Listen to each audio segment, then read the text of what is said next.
Good morning, কেমন আছো সবাই? আশা করছি সবাই অনেক ভালো আছো, সুস্থ আছো। নতুন একটা ভ্লগে তোমাদের সবাইকে অনেক স্বাগত জানাচ্ছি। এই তো সকাল সকাল ভ্লগটা স্টার্ট করলাম। আর এখন দেখো বাসনগুলো মেজে নিচ্ছি। গতকাল রাতে কিছু বাসন ছিল, তো সেই বাসনগুলো এখন এখানে মেজে নিচ্ছি। কারণ ওই আর কি কিছু বাসন থেকেই যায়, তো সবসময় তো আর মাজা হয়ে ওঠে না। আসলে চারিদিকে শুধু সংসারের কাজে যদি ব্যস্ত থাকতাম তাহলে হয়তো সংসারটা আরো পরিপাটি করে রাখতে পারতাম। তবুও যথেষ্ট রাখার চেষ্টা করি, কিন্তু তার মাঝখানেও তো ভুল ত্রুটি হয়েই যায়। কারণ সব দিকে তো ম্যানেজ করা মানে একটা মানুষের পক্ষে সম্ভব নয়। তারপরেও তো মা আমাকে প্রচুর হেল্প করে, রান্না করে দেয়। তারপরে আরো মেয়েকে স্কুল থেকে আনা, এগুলো তো রয়েছেই।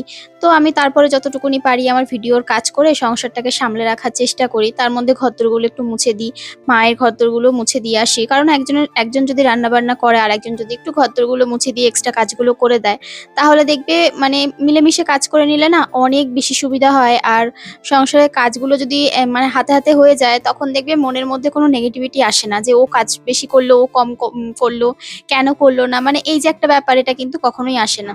যদিও আমার মধ্যে বরাবরই ছিল না, কারণ আগে যখন মা দোকানে যেত তখন পুরো সংসারের দায়িত্ব সমস্ত কিছু কিন্তু ভীষণ মানে সূক্ষ্মভাবে করার চেষ্টা করতাম।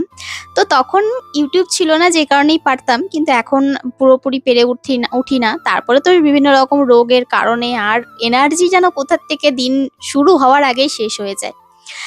আর যাই হোক, তোমাদেরকে এই ভিডিওতে আমি একটা কথা বলবো। কারণ এই যে ভিডিওগুলো দেখছো শুধু আমার মানে ইউটিউবে পোস্ট হয় না, বিভিন্ন জায়গায় পোস্ট হয়। তো সেখানে আমাকে অনেক রকম মানুষ অনেক ধরনের কমেন্ট করে। তো আমি কিছুদিন ধরে দেখি যে এক ভদ্রমহিলা একটু বয়স্ক, ওনার প্রোফাইলে একটু মানে কি বলবো, এই ধরো মাসিমা, কাকিমা, ওনাদের এজের প্রোফাইল ফটোটা দেখে যতদূর বুঝলাম, তো উনি প্রায়ই এসে আমাকে প্রচুর নেগেটিভ কমেন্ট করে। আর একটা রিসেন্ট ভিডিওতে কমেন্ট করেছে, সেটা হচ্ছে তোমার সোর্স অফ ইনকাম কি? তোমার বর তো ওরকম কোনো কাজ করতে পারে না, তোমার কি অন্য কিছু, মানে এমন ভাবে লিখেছে কথাটা, আমি তোমাদেরকে গুছিয়েও বলতে পারছি না। আশা করি তোমরা বুঝতে পারছো উনি কি বলতে চাইছেন। তো প্রথমত, আমি ইউটিউবে যে ভিডিওগুলো করি সেগুলো আমি এমনি এমনি করছি না। ইউটিউব বলো বা ফেসবুক বলো, আমি যে সারাদিন পরিশ্রম করে ভিডিও বানাচ্ছি, পোস্ট করছি, তাহলে আলাদা করে বলে দিতে হবে না যে সোর্স অফ ইনকামটা কি। আর এটা মানে বারবার করে কিছু মানুষ এমনভাবে বলে না যে তুমি কি দেখতে পাও না তোমার বর কাজ করতে পারে না, বা তোমার বর কাজ করতে পারে না, তুমি কি করে এত কিছু করো। মানে এমনভাবে বলে যে আমি যেন অন্ধ হয়ে গেছি, আমি যেন কিছুই জানি না। মানে 12 বছর একটা মানুষের সাথে সংসার করছি, আমি তো জানি সে মানুষটা কেমন, কতটুকুনি কি। তো বারবার মানে এমনভাবে তোমরা বুঝিয়ে দিতে চাও, আমি সেই সব মানুষগুলোকে বলছি, সবাইকে বলছি না। বুঝিয়ে দিতে চাই বা দেখিয়ে দিতে চাই যে আমি যেন কিছুই জানি না, কিছুই বুঝি না। তারা এসে আমার সংসারটা সমস্ত কিছু করে দেয়, তারা আমার বরের দেখাশোনা করে। ইভেন আমার বর কি কন্ডিশনে আছে সেটা একমাত্র তারাই জানে, আমি কিছুই জানি না। তো যাই হোক, আশা করি আমি বোঝাতে পারলাম। এরপর এই ধরনের কমেন্টগুলো আসবে না। হ্যাঁ, আসবে না বলাটা ভুল, তারপরেও আসবে। কিছু মানুষ প্রতিদিন আমাকে এত আঘাত দিয়ে কথা বলে, এত মানে নিকৃষ্টতম কমেন্ট করে, যেন পৃথিবীতে আমার বরই একমাত্র এরকম। তো যাই হোক, আর আমি একমাত্র এরকম। এর থেকে আর বেশি কিছু মানে বলার মতো আমার ভাষা নেই। মানে আমি যত বলবো ততই যেন কম বলা হয়। ভাবি এই সমস্ত কমেন্টগুলো সবসময় ইগনোর করার চেষ্টা করব। কিন্তু মাঝে, মাঝে ওই যে বলি, নিজের ভালোবাসার মানুষগুলোকে আঘাত দিয়ে যখন কথা বলে না, তখন আমি যেন কিছুতেই সেগুলো আমি সহ্য করতে পারি না। তখন আমার এত খারাপ লাগে। আমাকে ২-৪টে খারাপ কথা বললেও সেটা হয়তো সহ্য করতে পারবো। তো যেটা আগেও করেছি। কিন্তু আমার ফ্যামিলি টানলে, তাদেরকে বাজে কথা বললে তখন ভীষণ খারাপ লাগে।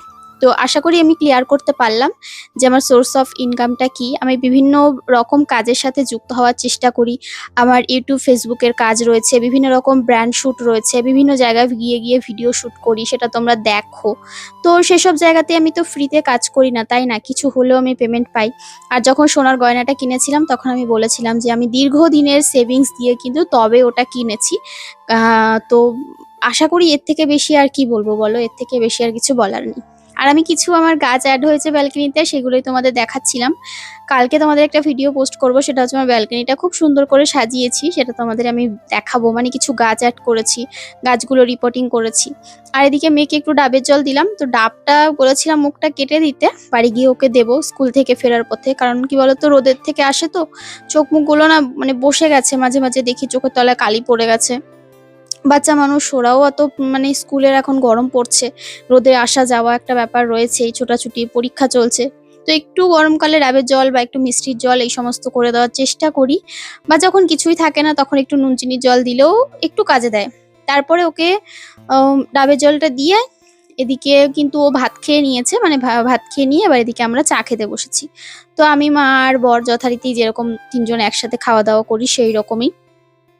আর আমার অনলাইন থেকে দুটো পার্সেল এসেছিল, একটা হচ্ছে ওদের মুখে মাখার একটা ক্রিম এসেছিল ময়শ্চারাইজার, ওই মায়েদের।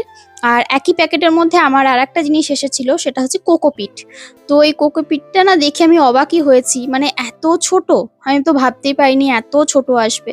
ভেবেছিলাম হয়তো আরেকটু বড় হবে, 1 বালতি অন্তত হবে যখন জলে ভেজাবো, কিন্তু না, হাফ বালতিও হয়নি। তো হ্যাঁ, দামটা তবুও কম নিয়েছে, তো ওই জন্যই হয়তো অল্প হয়েছে। তো কোকোপিটটা না আমি জলের মধ্যে ভিজিয়ে রাখলাম, কারণ ওটা তো জলের মধ্যে ভিজিয়ে রাখতে হয়, তারপরে রোদে শুকিয়ে নিতে হয়। তো আমি রোদে আর শুকাই না, আমি আগের বাড়িটা রোদে শুকিয়েছিলাম, তো এবারে আর সময় নেই, অল্প জল দিয়ে ভিজিয়ে রাখলাম, যাতে একদম মানে প্যাচপ্যাচে যে ব্যাপারটা সেটা না হয়। আর সমস্ত গাছে এবার জল দিয়ে দিলাম। ফুল গাছ এনেছি, কিছু ইনডোর প্লান্ট এনেছি, পুদিনা গাছ এনেছি। আর এই দেখো জল দিয়ে ভিজে নিয়েছি, এটা যখন সারা রাত জলটা সোপ করবে তখন কিন্তু পুরো একদম ডাস্ট যেরকম হয় আর কি, সেরকম হয়ে যাবে। কোকোপিট তোমরা তো জানোই কি গাছে দেয়, মানে কি বলতো, এগুলো আনা কেন আমার ব্যালকনির গাছগুলোতে দেওয়ার জন্য, কারণ ব্যালকনিটা না হলে ভারী ওয়েট হয়ে যাবে গাছপালায়, মাটি দিলে তো বেশি ওয়েট হয়, ওই জন্য কোকোপিট দিলে খুব হালকা ওয়েট হয় আর গাছপালা লাগাতেও পারবে, কোনো অসুবিধা হবে না। আর এদিকে একটু লেবু রস করে নিলাম সবার জন্য। তো ওই যে মাকে দিয়ে এসেছি, আর এবার বরকে দেব, তারপরে হচ্ছে মেয়েকে দেব।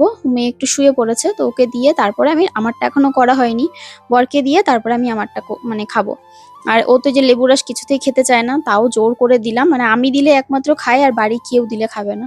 তো তারপরে মেয়েকে ডেকে তারপরে এদিকে লেবু রস দিলাম, খেলো। আর এদিকে এখন এই তোমার এই যে বাবলস গুলো কিনতে পাওয়া যায়, এগুলো খুব ভালোবাসে, মানে ছোটবেলা থেকেই মেলায় গেলেও এইগুলো কিনবে। আর ক্লে, এইগুলো হচ্ছে ওর খেলনা। পুতুল টুতুল খেলনা বাটি এগুলো কিনে দিলেও খুব একটা খেলতে চায় না। আর এবার মায়ের রান্না হয়ে গেছে, তো মা পুজোটাও দিয়ে দিয়েছে, কারণ আমি পুজো দিতে পারবো না, ওই জন্য মা পুজোটা দিয়ে দিল। আর এদিকে মেয়ে খেলা করছে, তো এবার আমরা সবাই মিলে একসাথে খেয়ে নেব। দুপুরে রান্না বান্নাও হয়েছে, তো খাওয়া দাওয়া করে তারপরে বিকেলের কিছু কাজকর্ম আছে, তো সেগুলো করব। তো চলো খাওয়া দাওয়াটা সেরে নিই, আমার কিন্তু স্নানও হয়ে গেছে এদিকে। আর তারপরে বিকেলবেলা এসেছিলাম একটু ছাদে, কারণ মা 2-3 দিন ধরে বলছিল কণিকা বেশ কিছু স্ট্রবেরি পেকেছে, স্ট্রবেরি গুলো পেরে নাও। তো অনেকগুলো স্ট্রবেরি এবার রেখে রেখে দিয়েছিলাম, কারণ একসাথে বেশ কয়েকটা পাকবে, সবাইকে দিয়ে তারপরে খাবো। কারণ ওই একটা দুটো করে পাকলে না, ওই দেখা গেল যে আমরাই খেলাম আর কাউকে দিতে পারলাম না, বা অন্য কাউকে দিলাম আমরা আর খেতে পারলাম না, তো এরকম একটা ব্যাপার। তো একসাথে ওই 5-6-7টা পেকেছে, তো সবকটা পেরে নিলাম। আর বেশিরভাগই পাকা, কিন্তু দুটো একটা না কাঁচাও পেরে ফেলেছি, হালকা হালকা পাকা ছিল। আর এমনিও গাছে আরো 4-5টা মতো রয়েছে, ওগুলো একটু পরে পারবো। তো এই দেখো এতগুলো পেরে নিয়েছে আজকে, এখানে প্রায় 6-7টা মতো রয়েছে। তো এবার আমি একটা ছোট দেখে নিলাম খাবো বলে। চলো খেয়ে দেখি। সত্যি কথা যদি বলি, আমার স্ট্রবেরি অতটাও মানে স্ট্রবেরি পাগল নই, খুব একটা যে প্রিয় সেটাও নয়, তবে মোটামুটি আর কি, টক টক একটা ব্যাপার লাগে, আর আমি তো টক জিনিস খেতে ভালোই বাসি। হ্যাঁ, তবে ওই দোকানে যেগুলো কিনতে পাওয়া যায় ওগুলোর থেকে নিজেদের ছাদ বাগানে করেছি, একটু হালকা টক, মানে একেবারে যে খুব টক লাগে, আগে যখন প্রথমবার খেয়েছিলাম কিনে খুব টক লেগেছিল, এগুলো তার তুলনায় একটু কম টক, আর খেতে বেশ ভালো। ওই স্মুদি শেক এগুলো বানালে বেশ ভালো লাগে খেতে। তারপরে সন্ধ্যাবেলায় আমার কিছু কাজ ছিল, তো সেগুলোই করছিলাম। আর এই দেখো কিছু দুটো বেডশিট তোমাদেরকে দেখাই, আরো প্রচুর বেডশিট আমি এখানে এনে পাচ্ছিলাম, আমার কিছু ভিডিওর কাজ ছিল, প্রমোশনাল কাজ ছিল, তো সেটাই করছিলাম। তো এগুলোই তোমাদেরকে একটুখানি দেখালাম, আরো আমি ভিডিওতে পরে দিয়ে দেবো লিঙ্ক, আলাদা করে ভিডিও যখন পোস্ট করব তখন তোমাদের লিঙ্ক দিয়ে দেবো। আর এইগুলো সব এখন তো ভীষণ ভাইরাল চলছে এইসব বেডশিটগুলো, তো আমিও কয়েকটা নিয়েছিলাম, সেটাই তোমাদেরকে দেখাবো বলে এখন এই যে বিচাচ্ছিলাম। আর আলাদা করে ভিডিও শুটও হয়েছিল।